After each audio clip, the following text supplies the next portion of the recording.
Putra sulung Gubernur Jawa Barat Ridwan Kamil, Emeril Han Mumtaz, belum juga ditemukan. Sebelumnya, pria yang kerap disapa Eril tersebut terseret di arus Sungai Ar di Bern, Swiss. Setelah 4 hari pencarian Eril, Kedutaan Besar Indonesia untuk Swiss di Bern merilis informasi terkini. Dalam pernyataan resmi tersebut, pencarian Eril difokuskan di area dekat 2 pintu air, yakni pintu air Zwellenmaeteli dan Enghout. Hal itu dilakukan karena berdasarkan keterangan yang ada, sosok Eril terakhir kali terlihat di antara 2 pintu air tersebut.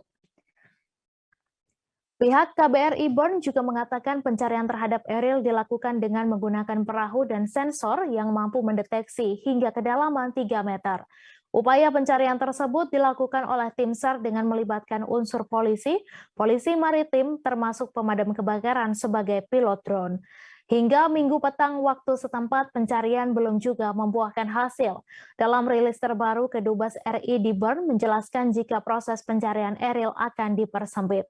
Hingga kini, kondisi sungai yang terkena lelehan salju masih menjadi kendala utama.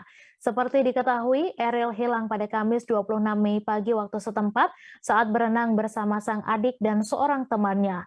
Namun, Eril terseret arus Sungai Ar saat hendak naik ke tepian. Eril yang berada di Swiss untuk mencari sekolah untuk melanjutkan pendidikannya sempat berusaha ditolong, namun tetap terbawa arus. Perwakilan keluarga Ridwan Kamil, LP Nazmuzaman, tak henti memohon doa kepada semua pihak agar keberadaan Eril dapat segera ditemukan. LP memastikan pihak keluarga termasuk Ridwan Kamil dan istri dalam kondisi tetap tabah dan terus berikhtiar. Jangan lupa subscribe, share, komen, dan like ya.